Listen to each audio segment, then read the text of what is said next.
If you want to play like a strong player, you need to think like a strong player. Today, I invite you to go through this incredibly fascinating game together with me against a very strong opponent and compare your thought process with mine, and of course, use the strategy I'm gonna show you to beat your next opponent.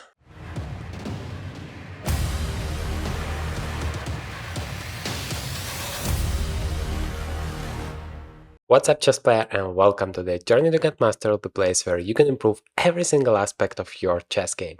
We are gonna play as white today. I'm gonna explain you all of my decisions in the process, the way I think, the entire thought process, so that you can play like a chess professional in your very next game. So I have played d4, the move that I sincerely recommend you try in your games because it's much simpler to play as e4. You need to learn much less theory, and at the same time it could be very interesting. You could play very active chess. That's, once again, I definitely recommend you do. My opponent is playing c5 from the very beginning, and what I like here to do is to play d5 to go forward, because always you try to go forward first, and only if that doesn't work, then you consider all of the other moves, some retrieving moves, some passive ideas. I mean, active first. That is the golden rule. And we have here the Benoni defense. There is two types of Benoni defense: the move e6, which is the modern Benoni, and e5, which is the old Benoni. Here, white has several options. You can go c4 and e4 depending on your preferences. I like to start with the move e4. And the thing about the c4 square is that that actually might be useful for the knights to come eventually. That's why white has this option of not playing c4, also saving time, because time is the most important resource in chess, and especially in the opening, where you want to achieve three things as fast as possible. You want to control the center. I basically has already achieved that. You want to develop all of your pieces, and you want to make sure your king is safe. So to achieve all of that, you don't really need the move c4 here. On the other hand, you do want to stop the move b5, because that's like the main idea of the entire Benoni defense, to create some pressure there. Well, maybe in this case also f5 would be on black's agenda, but I just want to play a4 to stop that completely, and at the same time still having that c4 square available for me. Okay, now I need to decide where the bishop goes. Either to d3 or to e2. I guess both moves are completely possible. Maybe bishop e2 is what I want to play, because I want to be a little bit more tricky. Bishop d3 is a little bit like straightforward move here, and bishop e2 allows me more flexibility. For example, against this move bishop g4, I don't want to allow him to exchange the bishop for a knight, and that might sound a little bit counterintuitive, like the bishop is stronger than the knight, you should be happy with trading your knight for a bishop. But there are exceptions. The bishops are very strong when the position is very open, and there are diagonals for the bishops to make sure that they are so powerful. But here, the center is completely closed, so it's very difficult to like make use of your bishops. But the knights can be very, very tricky in such closed positions, because they can attack even from behind. Like everything is closed, but the knight still puts pressure. That's why I played here bishop to e2, so that after bishop g4 I still have the opportunity to play knight d2, because if I would have played bishop d3, then bishop g4 would pin the knight and I have absolutely no way to avoid it. But this way I'm exchanging the light squares bishop, which is good for me. Why? Because I have those pawns on the light squares, so it's very, very difficult for me to make use of those bishops.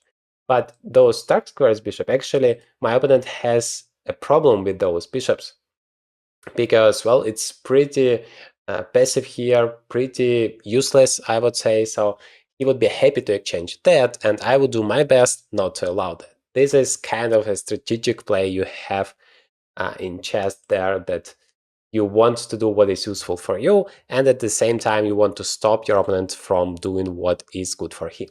So back to achieving the three things that are essential in the opening. Now we are doing just that. The king is pretty safe. There is this plan with f4, but I don't want to rush with it, because if I just play f4 right now, my opponent is gonna take it, and then he's gonna place his knight on e5, sorry. That's like a dream case scenario for him. This knight on e5 is going to be a monster. So I want to place my knight on c4. I guess I'm gonna just do it here. And then if he plays knight b6 with an idea to exchange, because he has less pieces. Generally, they say if black can exchange two pairs of minor pieces, they should be fine. So I need to stop that. But yeah, somehow I missed the move b5. I mean, it's not a big deal, but I don't like that I have missed it. Probably I should have started with knight c3 instead, so that b5. Like b5, you should be always careful to stop it. In this case, I'm not that afraid of it, because after all of the exchanges, I'm gonna play knight to a3, and the b5 pawn is going to be hanging twice, so you never have a chance to defend it. You must play b4 if you don't want to lose it, and then I might just come back to c4 square, and the knight would be more or less untouchable there. He might prepare some exchange of this knight, but then I have another one still, so the knight on c4 still would be very strong. I also have an idea to play knight b5. That would create an immediate threat, but of course he can just castle, and then I can support it with the move c4, and once again the knight would be pretty much untouchable, and it's going to put a lot of pressure on that d6 pawn.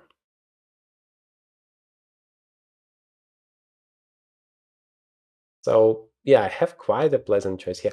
I'm afraid that if I play knight c4, that he's gonna just exchange all of the knights there on c4. I should be still better in the end of the day, but I'm not sure that's going to be much. So I'm thinking which option is more promising. If I play knight b5 and c4, I'm not sure what my second knight is doing there.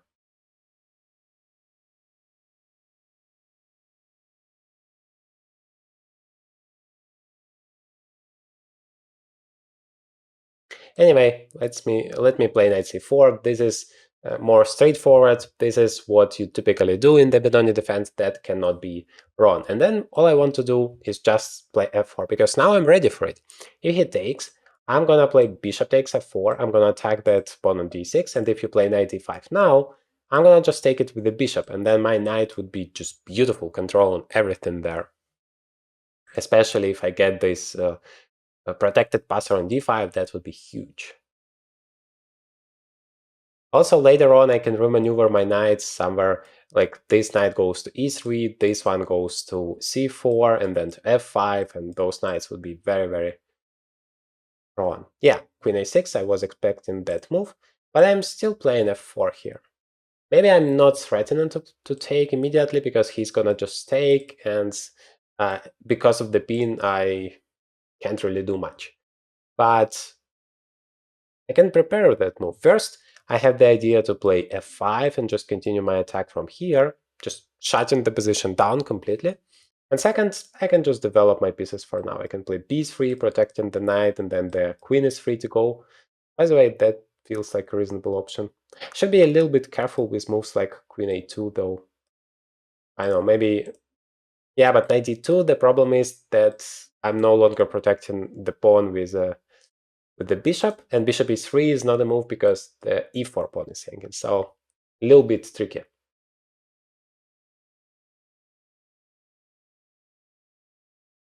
Let me start with move b3. Maybe I even want to play bishop b2, because actually the bishop is going to be great along the diagonal, because the diagonal is going to be exposed, and I also attack the e5 pawn, so that would eventually create this threat of just exchanging everything there, and yeah, having this monster on c4. So I assume bishop b2 next move would be good for me.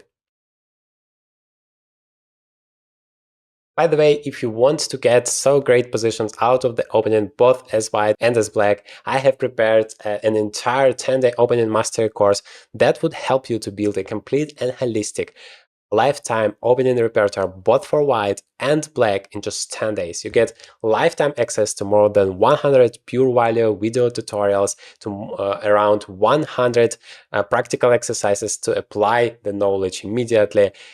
Just visit the website, read the reviews, because people are so happy with this course, they are achieving their results. And the best news is that you get 100% money back guarantee thanks to our 7-day money back guarantee program. So if you are unhappy for any reason, you can always get the money back. So it's completely risk-free opportunity for you to improve your chess, because it's not only about the openings, it's really about mindset, about getting this very powerful ideas, concepts about realizing what you actually need to do to play chess the right way. The main focus of the course is not on theoretical variations, and especially not on Grandmaster style that you are never gonna see in real games, because yeah, those lines are crazy, but on the real practical stuff on your level. And we are talking about so many practical examples of how you face the challenges in the real game using the variations we are going through, and of course how to deal with those challenges, how to overcome it, what are the middle game plans, and so on. Make sure to take advantage of the huge discount, which is still available. Just use the link in the description to take a look at it. Meanwhile, my opponent finally decided to take on f4, and I guess I'm not even sure like where the bishop here. It's great on f4. It's great because it's putting more pressure on the d6 pawn. Let me just take it on f4, be more centered, and also saving time, because if I would have played bishop e2, then I need still one more tempo to play rook takes f4. My opponent doesn't play knight e5 because, like I said, I would be happy to take it. He wants to prepare it. So I guess for now I can just finish my development. Always invite everybody to the party. That's like the key thing. Even though it's not an opening, still very important to develop all of your pieces. Now this knight is very useful to protect the pawn, and it's time for me to remove the queens from all of the pins here. There is an annoying pin along the diagonal, there is an annoying pin here, the pawn is just hanging, so let me just remove my queen. Let's say f3 seems like a good square. And maybe I'm ready for some tactical ideas now. I don't know, for example, there is f7 square, so this knight cannot really go anywhere. The d6 pawn must be protected. I'm not sure, maybe he has something like queen a2 sacrificing that d6 pawn and get into the c2 square, but I'm not sure he's fast enough, because I'm gonna take that, I'm gonna play e5, and then f7 is gonna collapse. That feels very dangerous. Yes, I need to be careful, because I might also have some weaknesses there. But even if I'm not going for all of that, all of the tactics, yes, he's going for it. I can always play just queen to d3, and he basically needs to go back because the pawn is hanging. I don't have any more weaknesses. I'm threatening to really just grab the pawn, and knight e5 is still a bad option, just takes. So yeah, I guess I can do it just for now to see what is his idea, because I guess it would be sad for him just to go back, because I can continue. I can play knight to f3, for example, or maybe not. Yeah, e4 is still hanging. Maybe I can prepare some expansion on the king side, h3, g4. Also just making sure I have the square for this bishop, because I might be interested in playing knight h5, and yeah, just attacking my bishop, pushing it back, and this way I'm gonna have the h2 square available for it. Yeah, he goes back. So now do I have a better square? I have queen g3, but unfortunately that runs once again into knight h5. So queen f3, queen a2, if I do take, queen takes c2, e5, the problem is he can take here, and then if I take back, then he's gonna take the e5 pawn. And if I take here, the bishop is still hanging. And g7 is hanging, and then f7 is hanging, and that actually can be problematic for him. But I also don't see any way for him to improve the position if I just play h3. So I guess that's what I'm gonna do now. So that's a very good strategy. If you have an advantage and you don't see any way for your opponent to improve the position, then you can just improve your position even more, like creating this square available for the king, for the bishop, maybe prepare some attack, maybe create better circumstances for attacking further on. And then your opponent has a problem, like he needs to find a move, which is not simple at all. Like what do you even move here? I thought maybe he has the idea of knight b6, trying to exchange the knights, but actually I can still grab the d6 pawn. Yeah, he's going away now with the rook, but I guess I can come back, queen f3, and then that would be even more threatening for him. Queen f3, queen a2, bishop takes d6, e5 is a huge threat. Maybe he takes immediately, knight takes, and then the rook is not hanging. he takes on c2, and a5 is not a move. Yeah, so maybe I still play the move g4 for now. Although I understand that's pretty risky, that my king is getting exposed, but remember, it's never a problem as long as your opponent cannot attack you. So all of the major pieces are here. I don't see how he might attack my king from this side. So he can only do that from here, but then g4 doesn't really weaken anything. Okay, he plays knight to e8, protecting the d6 pawn and ready to come here. How do I use that? I can play queen g3 or queen f3.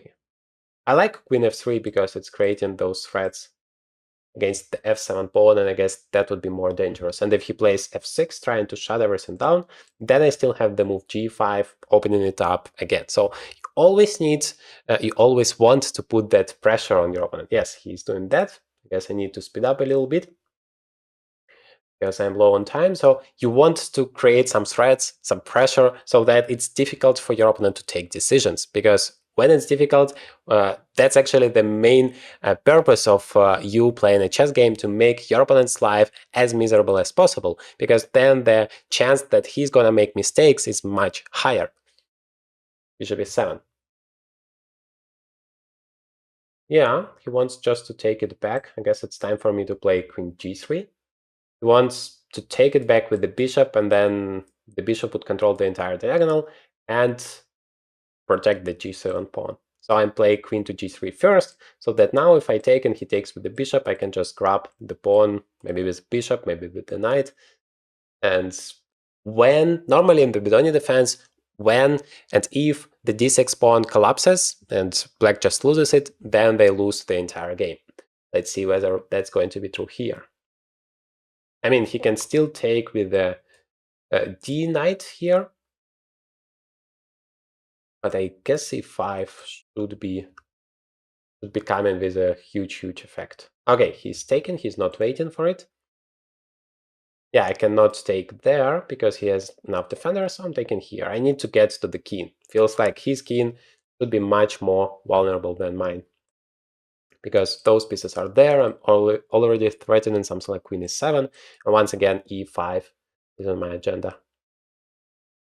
Although at the same time I should be careful not to exchange too much stuff, because then yeah, it might be not enough. And actually the fact that my king is completely exposed might become a factor. So now he wants to bring the rook back.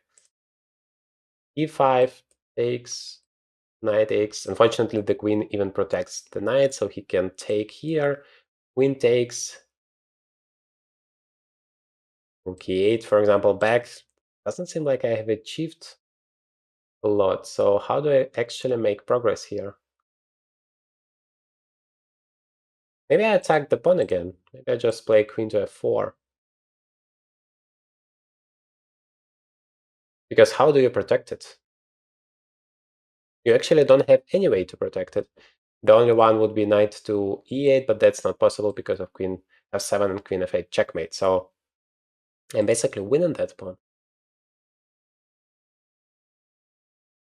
So what I did with all of my play here is I exchanged a very important defender for my opponent, this dark squares bishop, and then I got to the weakest part of this pawn chain. It's always the base pawn, and you want to really win it because then the entire pawn structure collapses.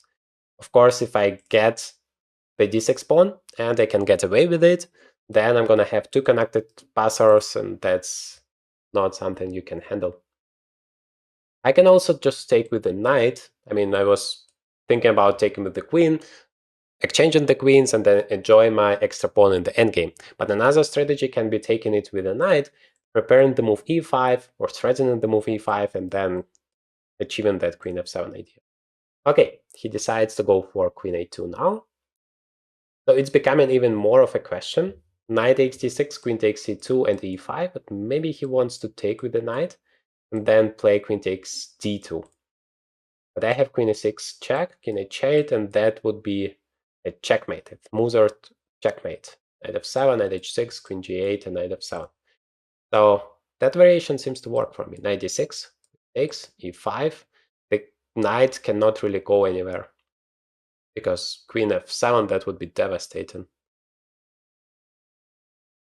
Knight takes e5, queen takes. He has one check, but I will just escape. Otherwise, that is a checkmate threat. Yeah, I like it. I like it. I don't see what he can do about it.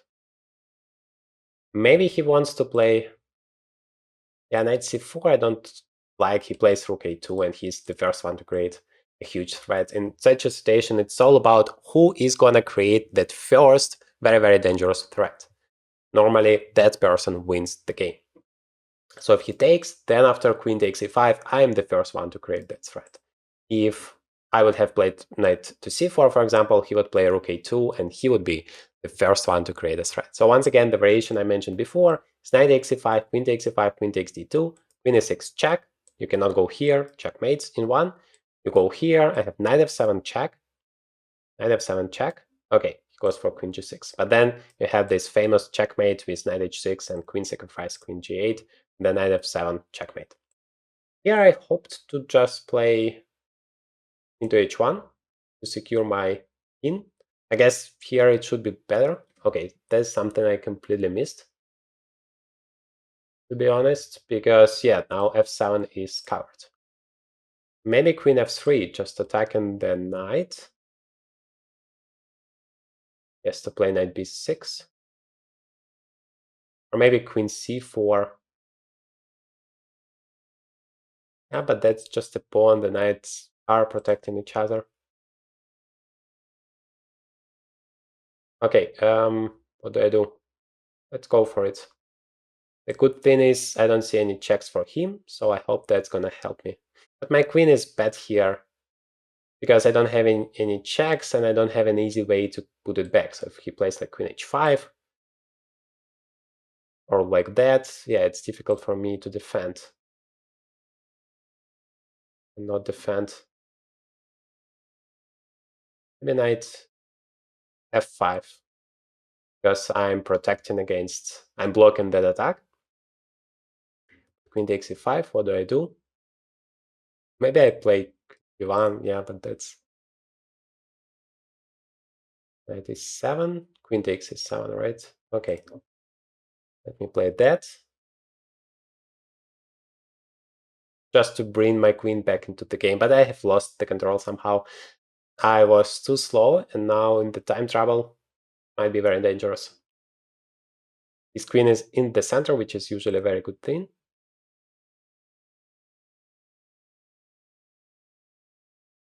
I don't know, maybe queen g2.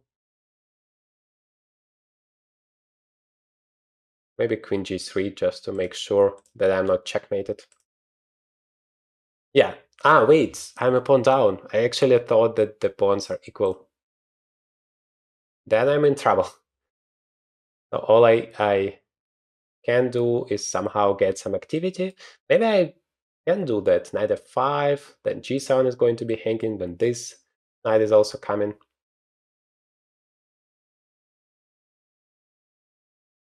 Right, knight h3. Maybe knight h5. I mean, he's also attacking my king. That could also be very, very dangerous here.